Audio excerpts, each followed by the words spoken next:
लगाई है। सभी तरह के एग्जिट पोल पर 48 घंटे तक के लिए रोक लगा दिया गया, यानी कि किसी भी चैनल को उस चीज की परमिशन नहीं है, किसी भी प्रकार के एग्जिट पोल दिखाने की कोई परमिशन नहीं है। बागेश्वर उपचुनाव को लेकर के बड़ा फैसला निर्वाचन आयोग की तरफ से। विधानसभा उपचुनाव पर मतदान हालांकि शुरू हो गया है।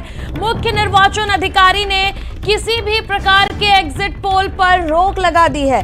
48 घंटे तक के लिए रोक लगाई गई है। 1,18,264 समान मतदाता, सर्वस्व मतदाता की संख्या 2207 है। कुल 188 स्थल, 172 मतदान केंद्र बनाए गए हैं। 15 वनरल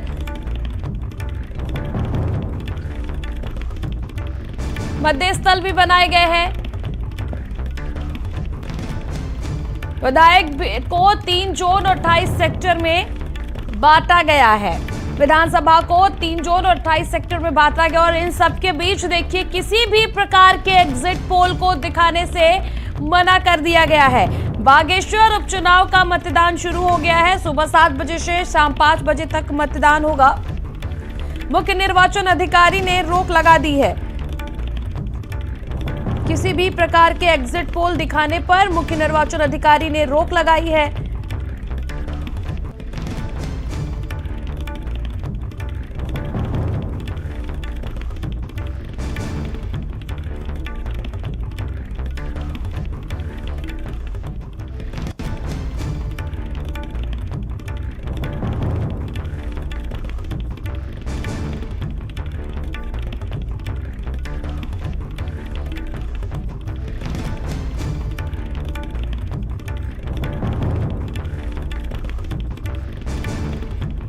और पर्पल की अपडेट भी हम आपको पहुंचा रहे हैं।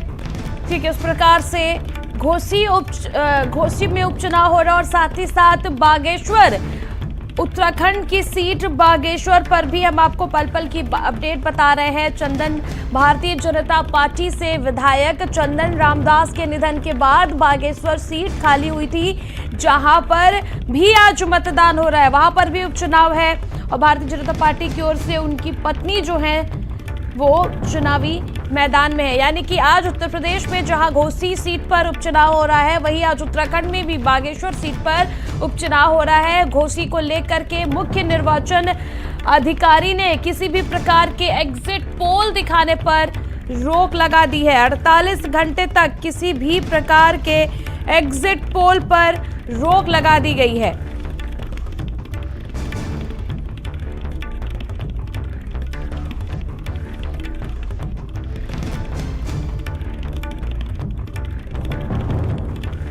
और उत्तराखंड में भी आज बागेश्वर सीट पर उपचुनाव हो रहा है। हमारे साथ ब्यूरो चीफ पंकज पवार हमारे साथ जुड़ चुके हैं। पंकज, जो आज बागेश्वर सीट पर उपचुनाव हो रहा है, क्या कुछ वहां पर अपडेट है? किस प्रकार से चुनाव संपन्न कराया जा रहा है? किस प्रकार से प्रशासन और मुस्तैद है वहां पर? देखिए, अगर कहा जाए तो सुबह 7 बजे से वोटिंग शुरू हो गई है और क्योंकि 188 यहाँ पर जो मतदान केंद्र हैं उनमें वोटिंग हो रही है, उनमें से 172 जो है वो सामान्य और उसमें जो 15 जो है वो माइक्रो ऑब्जर्विंग वाले मतदान केंद्र हैं। क्योंकि पहाड़ी जिला है, पहाड़ी इलाका है, इसलिए अभी उतनी तेजी जो है वो मतदान स्थलों पर दिखाई नहीं दे रही है। लेकिन जैसे जैसे मौसम थोड़ा ऊपर जाएगा या फिर सूरज थोड़ा ऊपर उठेगा, दिन थोड़ा चढ़ेगा, तो उसके बाद मतदान स्थलों पे जो है वो भीड़ थोड़ी दिखाई देगी। लेकिन अभी बहुत ज्यादा मतदान स्थलों पर भीड़ दिखाई नहीं दे रही है, क्योंकि सुबह सुबह का समय है। लोग भी लगभग 8, साढ़े 8, 9, 10 ऐसे निकलते हैं और कई लोग ऐसे होते हैं जो दिन के खाने के बाद निकलते हैं, तो उसके बाद ही कुछ ट्रेंड निकल के सामने आएगा। लेकिन अभी जो है अभी मतदान शुरू हो चुका है और क्योंकि इस पूरे उसमें लगभग 2,000-2,500 के लगभग जो है सर्विस वोटर भी हैं जिनका वोट पहले ही किया जा चुका है। और इस आज का जो मतदान जो है उसमें लगभग 1,18,264 जो है वो मतदाता जो है इसमें मतदान करेंगे, और जिनमें से लगभग 60,076 जो है वो पुरुष हैं और लगभग 58,188 जो है वो महिलाएं हैं। कुल मिलाकर अगर देखा जाए तो इस पूरे उसमें जो सर्विस मतदाताओं की संख्या है वो 2207 है, जिसमें महिलाएं जो है मतदाता वो 57 है। कुल मिलाकर जो जिला प्रशासन की तरफ से और मतदान जो निर्वाचन आयोग है उनकी तरफ से लगातार पूरी तरीके से चाक चौबंद व्यवस्था की बात कही जा रही है, क्योंकि अभी तो मतदान शुरू हुआ है तो धीरे धीरे पता चलेगा कि क्या कुछ है। लेकिन मतदान केंद्रों में जो तमाम फोर्सेज है वो वहां पर लगाई गई हैं और सीधे तौर पर ये कहा जा रहा है कि इस पूरे चुनाव को शांतिपूर्ण संपन्न किया जाएगा। जी, समीकरण की पंकज, तो जो बागेश्वर सीट है, हालांकि भारतीय जनता पार्टी से विधायक चंदन रामदास के निधन के बाद ये सीट खाली हुई थी जहां पर आज उपचुनाव हो रहा है, और वही कांग्रेस से इस सीट पर बसंत कुमार प्रत्याशी हैं। समीकरण क्या है इस सीट का? भारतीय जनता पार्टी भी पूरी तरह से इसमें दमखम के साथ प्रचार में लगी थी और कांग्रेस भी तमाम तरह के दावे करती हुई नजर आई थी। देखिए, एक तो सबसे पहले तो मैं आपको समीकरण, तो आपको सही बात है, आपने समीकरण पूछा तो उसमें जो अभी तक का ट्रेंड उत्तराखंड का रहा है, उपचुनाव में कभी भी सत्ता पक्ष हारा नहीं है।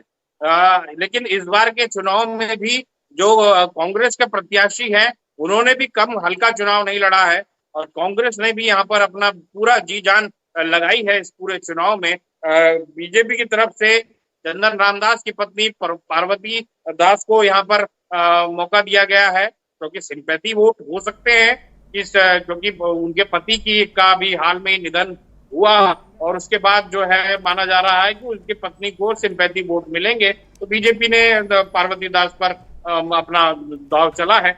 वहीं बसंत कुमार इससे पहले आप पार्टी के उपाध्यक्ष थे, वो इससे पहले 2022 का चुनाव जो है आप से लड़ चुके थे, उससे पहले बसपा से लड़ चुके थे, लेकिन अब जो है वो कांग्रेस में आए हैं चुनाव लड़ने के लिए और कांग्रेस ने उनको प्रत्याशी बनाया, क्योंकि बागेश्वर जो है वो खड़िया के लिए काफी माना जाता है, खड़िया खनन जो है काफी माना जाता है वहां पे होता है। तो बसंत कुमार जो है वो खड़िया खनन व्यापारी है, तो काफी माना जाता है कि उनपे जो पैसा खर्च करने वाली जो उनकी क्षमता है वो काफी मानी जाती है। इसलिए कांग्रेस के जो तमाम लोगों ने उनको इस चुनाव में जो है मौका दिया और कहा जा रहा है कि उन्होंने चुनाव भी काफी अच्छा लड़ा है और कांग्रेस के तमाम नेताओं ने उनका सहयोग किया है।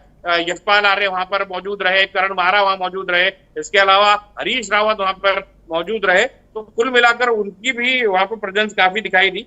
भगवती प्रसाद जो है वो समाजवादी पार्टी के, अर्जुन कुमार देव उत्तराखंड क्रांति दल और भगवत कोहली जो है वो उत्तराखंड परिवर्तन पार्टी से इन्होंने पर्चा भरा है। वो यानी 5 प्रत्याशी जो है वो मैदान में है। सीधे तौर पर ये जो 5 प्रत्याशी हैं इनमें से कौन जीतेगा ये तो जब मतगणना होगी उस दिन पता चल जाएगा। लेकिन अभी तक का जो रुझान पूरे 22-23 सालों का जो रहा है उत्तराखंड का उपचुनावों का, तो उसमें सत्ता पक्ष कभी हारा नहीं है। इस बार क्या होता है क्या नहीं होता है ये तो आने वाला वक्त बताएगा। क्या समीकरण बदलेंगे, क्या इतिहास फिर से अपने आप को दोहराएगा, ये तमाम चीजें जो है वह आने वाला वक्त बताएगा। लेकिन कुल मिलाकर देखा जाए चुनाव अच्छा लड़ा गया है, चाहे भाजपा की तरफ से हो या फिर कांग्रेस की तरफ से हो। पूरी भाजपा और सरकार, खुद मुख्यमंत्री पूरे चुनाव को नेतृत्व करते हुए नजर आए हैं। तो कुल मिलाकर देख सकते हैं कि इस पूरे चुनाव को पार्टी ने भी, बीजेपी पार्टी ने भी और मुख्यमंत्री ने भी अपनी आन बान शान का जो बना लिया था, इसलिए पूरा मुख्यमंत्री ने भी काफी समय दिया, प्रदेश अध्यक्ष ने भी वहां पे काफी समय दिया और कांग्रेस ने भी इसको पूरी तरीके से, क्योंकि करण मारा के प्रदेश अध्यक्ष बनने के बाद ये पहला चुनाव तो दूसरा चुनाव था, उससे पहले चंपावत में बुरी हार कांग्रेस ने देखी थी। हो सकता है कि चंपावत जैसा ही ये चुनाव हो, क्योंकि बीजेपी क्योंकि सत्ताधारी पार्टी है, लेकिन कांग्रेस ने इस पूरे चुनाव को काफी मजबूती से लड़ा है। जीतता हारता कौन है ये आने वाला वक्त बताएगा। बिल्कुल पंकज, और आप अपनी नजर बनाए रखें।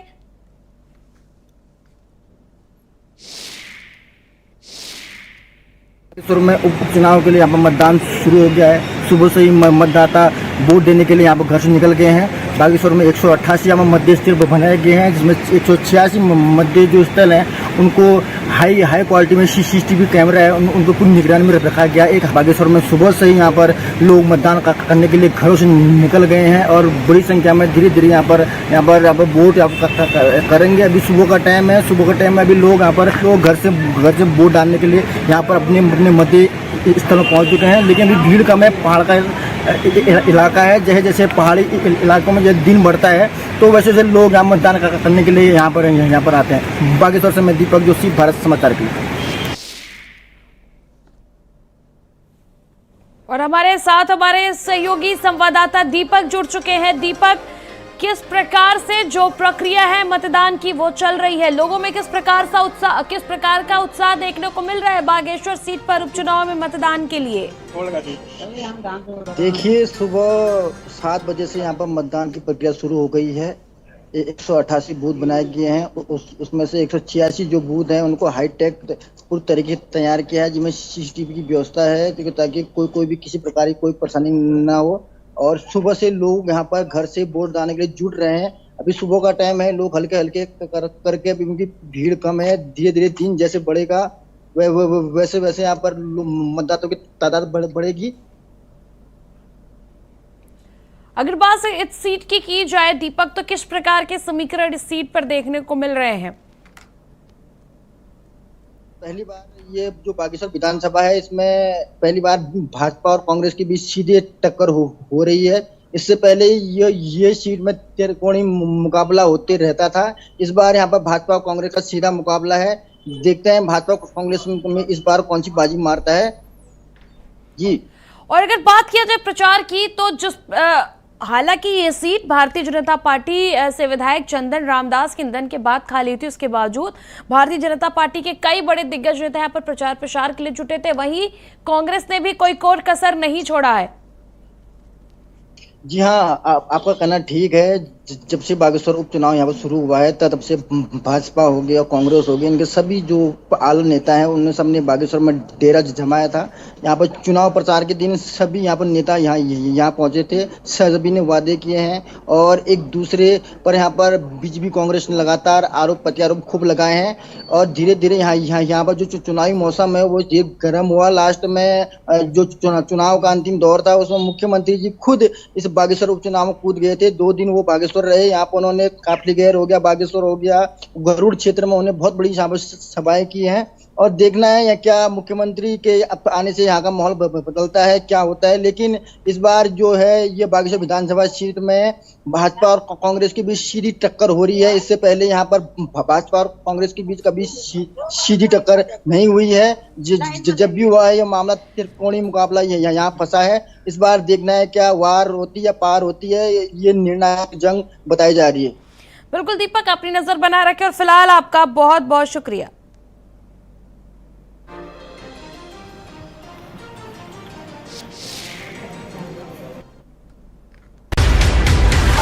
मोदी तारा चौहान